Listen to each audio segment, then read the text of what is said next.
यहाँ की द्वारका जो रानियों का बदला वो कैसी है? बढ़कर सुबह गुण रूपवती निर्मल तन मन के सेवारत विनय विभूषित दलित तुम्हारी तन मन के सेवारत विनय विभूषित दलित गर्वकारी से बढ़कर शुभ गुण रूपवती निर्मल नारी नहीं है। से बढ़कर शुभ गुण रूपवती निर्मल नारी राज काज करता सब अनलक राज काज अपनी बात करते हैं सब अनलक पृथ्वी में सदा सचिव द्वारिका है ना। राज काज करता सब अनलक शत्रु पृथ्वी में सदा सचेत राष्ट्र नीति की रक्षा करता राष्ट्र नीति की रक्षा करता सदा सतर्क धर्म समवेत धर्म युक्त रक्षा करता नीति की रक्षा करता सदा सतर्क धर्म समवेत सावधान और धर्म युक्त रक्षा और अनेकों अतिदायित्व सब करता काम ये सब और अनेकों अतिदायित्व सब करता काम पर क्षण भर भी नहीं भूलता पर क्षण भर भी नहीं भूल सकता मैं तब मुख चंद्र पर क्षण भर भी नहीं भूल सकता क्षण भर भी नहीं भूल सकता मैं तब मुख चंद्र स्वप्नराज में विचारी में पाता सदा तुम्हारा राज में विचारी में पाता सदा तुम्हारा दर्शन मिलन विलास विविध होते बढ़ता नूतन रस रंग दर्शन मिलन विलास विविध होते बढ़ता नूतन रस रंग बहता नित्य प्रभात तुम्हारी मधुर रूप सदिका निर्बाध बहता नित्य प्रभात तुम्हारी मधुर रूप सदिका निर्बाध पल पल बढ़ती रूप माधुरी पल पल बढ़ती रूप माधुरी पल पल मई मनसा पल पल बढ़ती रूप माधुरी पल पल मई मनसा पल पल बढ़ती रूप माधुरी पल पल नई मनसा दूर रहो या पास रहो तुम दूर रहो यार, पास रहो तुम हम दोनों का रस पियो, दूर रहो यार, पास रहो तुम हम दोनों का रस पियो। अचल अचल अतुलित अनुभवमय, अचल अचल अतुलित अनुभवमय, रहता होता नहीं जियो। अचल अचल अतुलित अनुभवमय, रहता होता नहीं जियो। सदा नाचती रहती प्रिय छवि प्रिय तुम्हारी मधुर रचेत, सदा नाचती रहती प्रिय छवि प्रिय तुम्हारी मधुर रचेत। पल पल नवोल्लास उपजता, पल पल नवोल्लास उपजता, पल पल रस आस्वाद विशेष। पल पल नव उल्लास उपजता, पल पल रस आस्वाद विशेष। सदा नाचते रहती प्रिय छवि, सदा नाचती रहती प्रिय छवि प्रिय तुम्हारी मधुर रचेत। पल पल नवोल्लास उपजता, पल पल रस आस्वाद विशेष। नहीं देह में सीमित जाति पावन दिव्य प्रेम संबंध, सीमित नहीं है, नहीं देह में सीमित जाति पावन दिव्य प्रेम संबंध। जन्म मरण परलोक लोक का, जन्म मरण परलोक लोक का, जन्म मरण परलोक लोक का, भीम कभी होता प्रतिबंध। जन्म मरण परलोक लोक का, जन्म मरण परलोक लोक का, भीम कभी होता प्रतिबंध। नित आशुन्न नित्य वर्धनमय, नित आशुन्न नित्य वर्धनमय, नित्य प्रेम रस मधुर अपार। आशुन्न नित्य वर्धनमय, नित्य प्रेम रस मधुर अपार। रहता सदा सुधा सुखी चिन्मय, रहता सदा सुधा सुखी चिन्मय, शांति मार्ग रहित। रहता सदा सुधा सुखी चिन्मय, शांति मार्ग रहित विस्तार। द्वारिका में करता हूँ सब काम शासन, रहता सदा द्वारिका में करता हूँ मैं सबका शासन। सही सदा जत रहे मेरा सतत मान से अनुशासन। अब इसमें क्या समर्पण है, कैसा समर्पण है, इसका कुछ हम अनुमान लगा सकते हैं।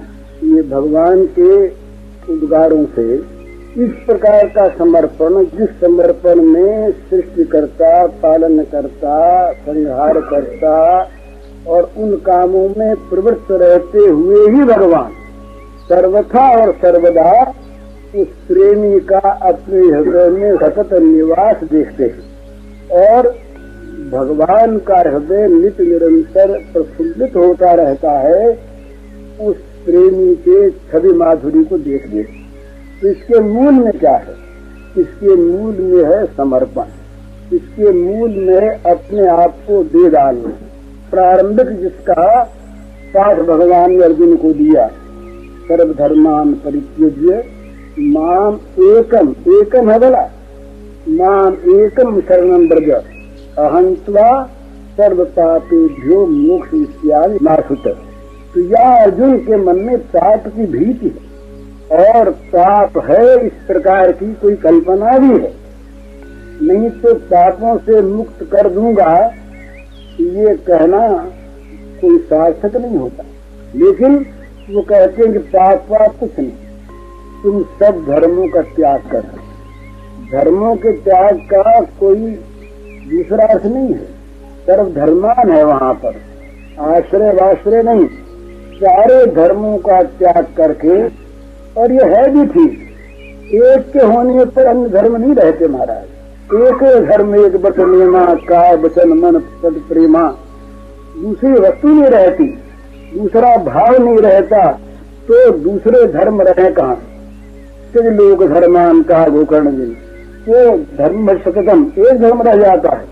तो भगवान का जब भगवान के प्रति जब विश्वास पूर्वक मनुष्य अपने को समर्पण कर देता है, ये सबसे पहली सीढ़ी, उसमें क्या होता है, इसके पाप नाश हो जाते हैं, वो चिंता भय दुख से मुक्त हो जाता है। ये शरणागति की कसौटी।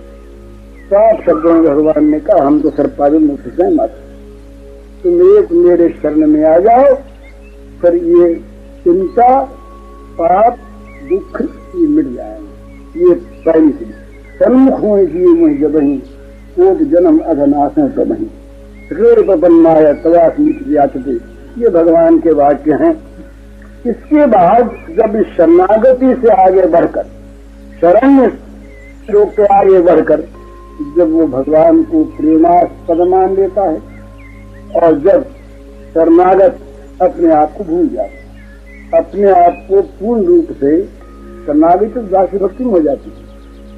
शरणागति दासी भक्ति एक ही चीज, शरणागति में सच वात्सल्य और मधुर को स्थान नहीं है, ये जरा समझने का विषय। शरणागति में सच को वात्सल्य को और मधुर रस को स्थान नहीं है। शरणागत है ना, वो दीन है, मलिन है, अयोग्य है, वो शरण्य है, सर्वसमर्थ है, सर्वशक्तिमान है, दयालु है। तो उनके प्रति ये अपने आप को चरणों में डालकर दीन होकर शरण में आ जाए। ये सख्यता कैसे करेगा? बराबरी का दावा कहीं शरणागत कर सकता है और कहीं शरणागत घास में लकड़ी लेकर क्या जुदा मिला की तरह शासन कर सकता है? और क्या सारे व्यवधानों को मिटाकर मधुर रस का आस्वादन कर सकता है शरणागत? इसीलिए अर्जुन को अर्जुन बनना पड़ा। पीछे कथा पाताल खंड में आती है पदी पुराण। तो शरणागति के पश्चात ये रसों का उदय होता है। रसों का उदय होते होते जब रस पूर्ण निष्पन्न अवस्था को प्राप्त होने जाता है, तब वहां पर उज्ज्वल रस की, मधुर रस की उद्भावना होती है, प्रकट होता है। वो मधुर रस फिर अनंत है। मधुर रस इतना ही है, ऐसा ही है तो नहीं। और उसमें फिर मधुर रस में देह की सीमा नहीं, लोक की सीमा नहीं है, नाम की सीमा नहीं है, जगत की सीमा है। जो प्रेम असीम नहीं होता, अनंत नहीं होता, अपार नहीं होता, अचिंत नहीं होता, वो प्रेम कहीं न कहीं छिपे हुए काम का बुरका डालेगी। प्रेम का बुरका डालकर तो वहां पर कहीं से छिपा हुआ काम है, इसीलिए उसका अंत आता है। बड़े भी हमारा तो बड़ा प्रेम था, तो प्रेम रहा, ये शब्द ये बातें नहीं बनती। प्रेम था और रहा नहीं, ये बात बनता नहीं। प्रेम था नहीं, कहीं न कहीं कोई काम प्रेम का स्वांग बनाकर नाच रहा था, चाहे वो स्वर्ग काम हो, चाहे मोक्ष काम हो, तो चाहे नीच भोग काम हो, कहीं न कहीं काम नाच रहा था प्रेम का स्वांग बनाकर। जहाँ प्रेम का प्राकट्य होता है वहाँ तो असीमता अपने आप आती है, अनंतता। तो उसमें देह की सीमा नहीं। इस देह से प्रेम रहेगा, फिर प्रेम नहीं रहेगा, तो नहीं, इस नाम से प्रेम रहेगा, फिर प्रेम नहीं रहेगा तो बात, ऐसी अवस्था में प्रेम रहेगा। तो देश काल ये दोनों के सीमा से अनंत अनंत गुणा, और अनंत क्यों ही जाता, उसके कभी कभी अंत नहीं आता।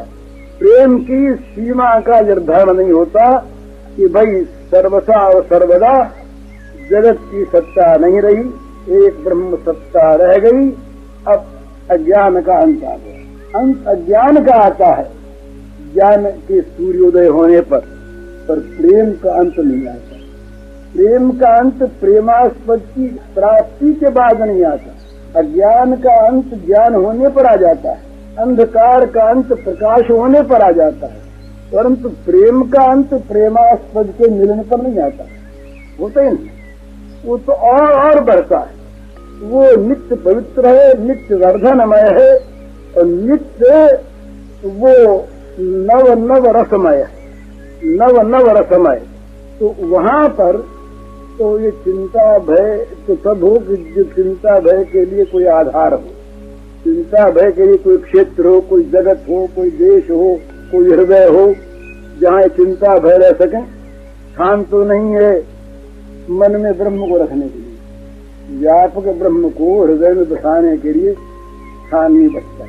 तो फिर चिंता भय लोक परलोक, ये सुख दुख हानि लाभ मान अपमान, ये कहाँ रहेंगे उसमें?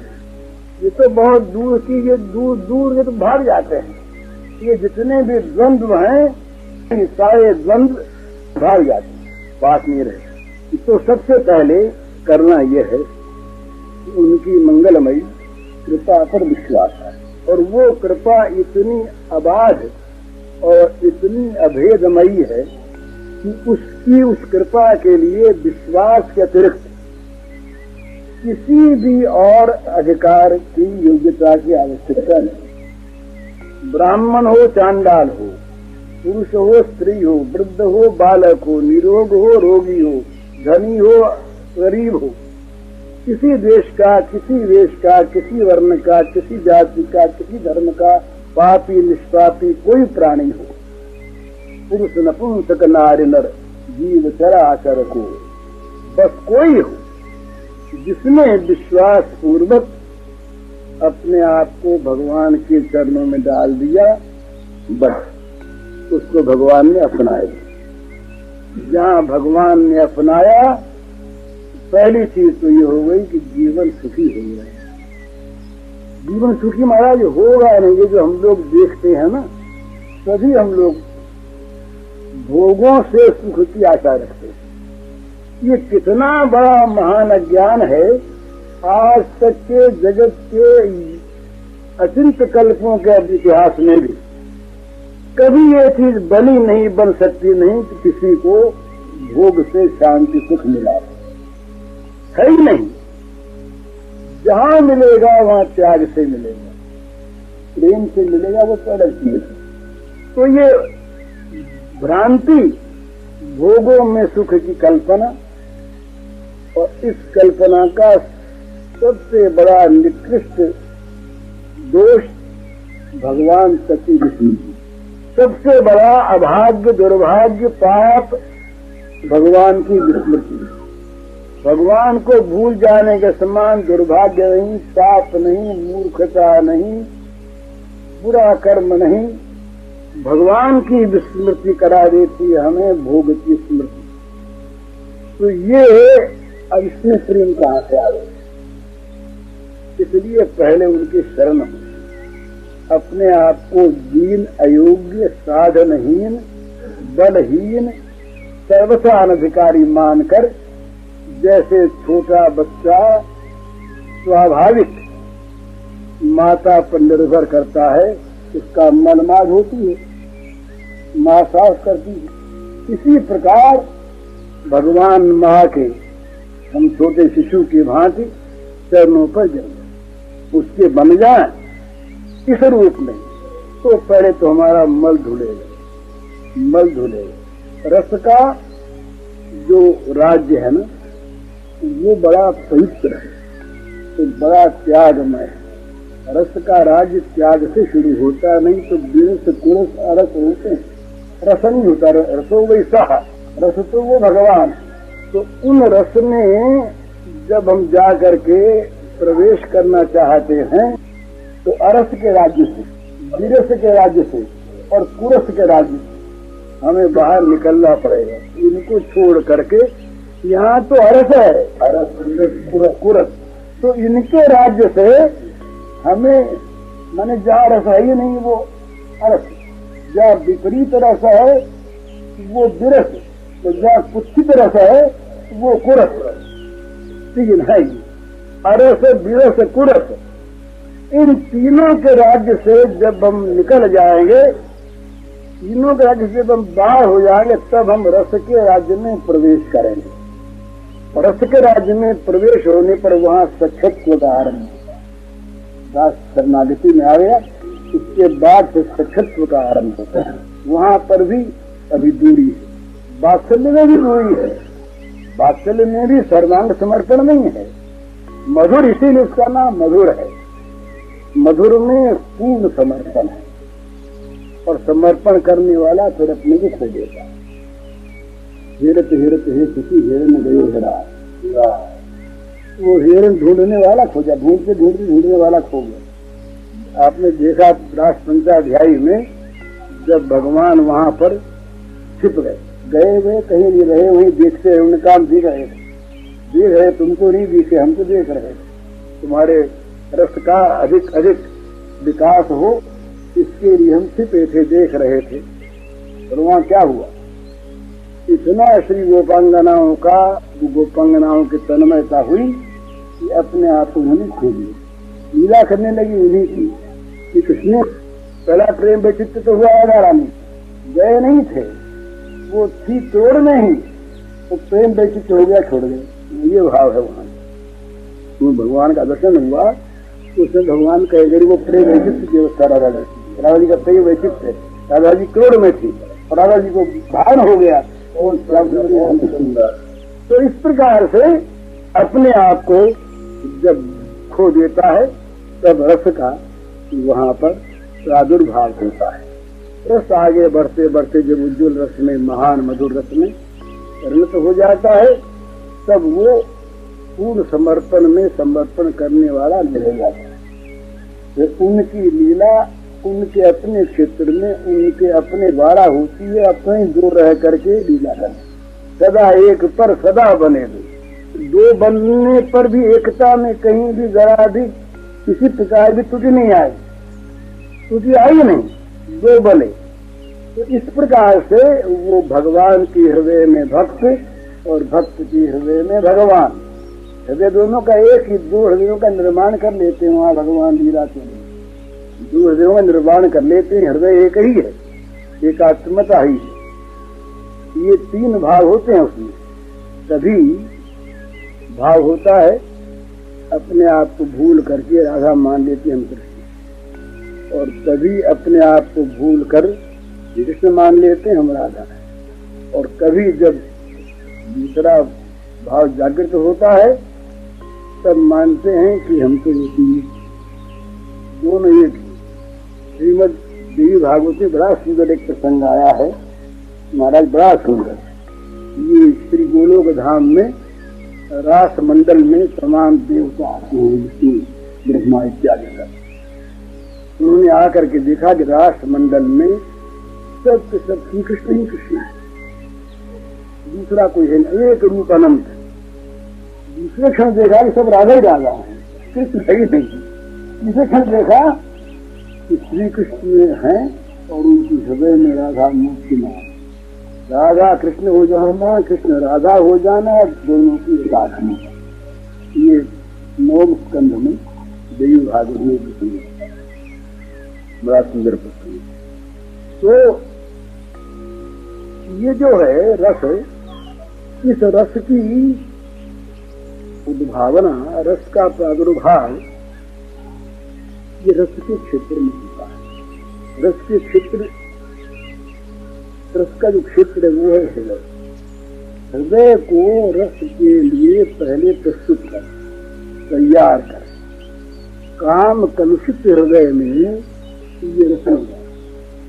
त्याग पूर्ण हृदय में, त्याग से हृदय धुलता है भला, ये बहुत ध्यान रखने योग्य वाक्य है कि भोग से हृदय मलिन होता है तो त्याग से धुलता है। जितना जितना भी भोगों की अधिक प्राप्ति, अधिक वासना होगी, हृदय मैला होते चला जाएगा। क्या कम प्राप्ति हुई थी नहुष को, इंद्र से प्राप्त हो गया, पर हुआ क्या, हृदय इतना मैला हो गया कि वहां इंद्र के आसन पर बैठ चुकी, पाप में प्रवृत्ति हो गई। तो भोग का स्वभाव है, यदि भगवत अर्पित भोग हो तब तो प्रसाद है, और नहीं तो जितना जितना भोगों का बाहुल्य और भोगों की कामना अधिक अधिक होगी, उतना उतना हृदय मलिन होगा, जीवन मलिन होगा और भविष्य मलिन होगा। ये सिद्धांत है। और जितना जितना हमारे हृदय में भगवान आवेंगे भोग के अतिरिक्त, उतना उतना हृदय निर्मल होगा, पवित्र होगा, त्याग से पवित्र होगा। त्याग बिना भगवान नहीं आते, त्याग बिना शांति नहीं।